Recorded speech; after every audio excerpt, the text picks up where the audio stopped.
Welcome to Diana the Storyteller channel. It was a regular Tuesday afternoon in downtown Nashville. The sun was shining, giving everything that golden glow. Inside Harmony Grocer, a cute little corner store known for its friendly vibe and homemade sandwiches, something was off. Amara Johnson, a sweet black woman in her late 20s, was working the cash register. Her smile and upbeat personality had made her a favorite with the regulars, but not everyone was a fan of her positive energy. Two well-dressed men in their 40s were standing at the counter, and they weren't being subtle about their attitudes. They'd just finished ordering, and now their conversation had taken a nasty turn. "Why is it so hard to get decent service these days?" one of the guys sneered, looking straight at Amara. The second guy laughed mockingly. "Guess the standards have dropped," he said, clearly trying to get a rise out of her.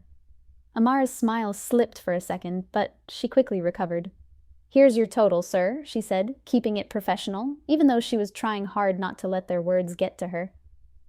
Instead of paying, the first guy leaned in with a smug look. "You should be thankful you even have a job here. People like you usually don't make it this far." The whole store went quiet. A few customers shifted awkwardly, but no one spoke up. Amara's hands shook slightly as she packed their items, but she wasn't going to let them see her break.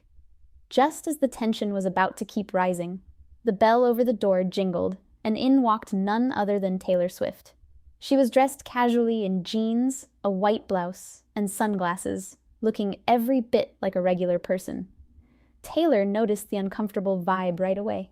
She could see Amara's strained smile and the men's smug expressions. Taking off her sunglasses, Taylor walked right up to the counter. "Is there a problem here?" she asked, her voice calm but firm. The men turned around, surprised to see the pop star standing in front of them. "Oh, no problem," one of them stammered, clearly trying to backtrack. "Just giving some feedback." Taylor crossed her arms and raised an eyebrow. "Funny," she said coolly. "That didn't sound like feedback. That sounded like disrespect." The store got even quieter. The second guy scoffed. "Look, lady, we're just being honest. Some people aren't cut out for customer service." Taylor didn't flinch. "And some people aren't cut out for kindness," she shot back. "But here's the thing, we all have a choice. You can choose to make someone's day better or worse. Right now, you're choosing worse." The guys, now totally uncomfortable, mumbled something and hurried out of the store. As the door shut behind them, the tension lifted. A few customers clapped, and Amara let out a breath she didn't realize she was holding. "Thank you," Amara said, her voice shaking but full of gratitude. Taylor smiled warmly. "You didn't deserve that. No one does." Amara nodded. "I've dealt with worse, but it means a lot that you stepped in." Taylor placed a gentle hand on Amara's shoulder. "People like that only have power if we let them. Keep shining, Amara. You're doing an amazing job." Mr. Jenkins, the store's elderly manager, came over. "Miss Swift, that was really brave of you. Thanks for standing up for Amara." Taylor shrugged. "Just doing what anyone should." Mr. Jenkins grinned. "Well, how about a free sandwich as a thank you?" Taylor laughed. "I'll never turn down a good sandwich." As Taylor enjoyed her meal, word of what happened spread fast. By the next day, social media was buzzing with posts about Taylor Swift's heroic stand against racism. Videos taken by customers went viral, showing Taylor calmly calling out the rude men. The story made its way to news outlets, praising Taylor for not just her music, but also her courage and kindness. Meanwhile, Harmony Grocer saw a huge spike in customers. People from all over Nashville came to support the store and meet the amazing Amara. A few weeks later, Taylor came back to the store with an idea.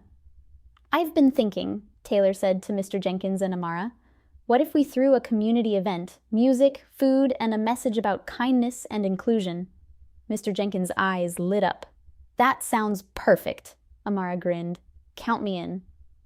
The event, named Harmony Day, turned into a huge success. Taylor performed an acoustic set, and local artists joined in. All the money raised went to local charities and providing meals for the homeless. As the sun set on Harmony Day, Amara stood on stage beside Taylor. "I never thought one bad day could lead to something so beautiful," she said, her voice full of emotion.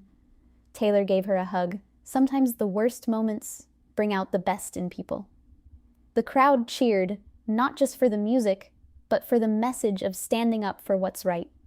From that day on, Harmony Grocer wasn't just a store, it was a symbol of resilience, kindness, and community. And Amara's story, thanks to Taylor Swift's simple act of courage, continued to inspire people far beyond Nashville. Because sometimes, all it takes to change the world is one person willing to speak up. And that's exactly what happened that day at Harmony Grocer.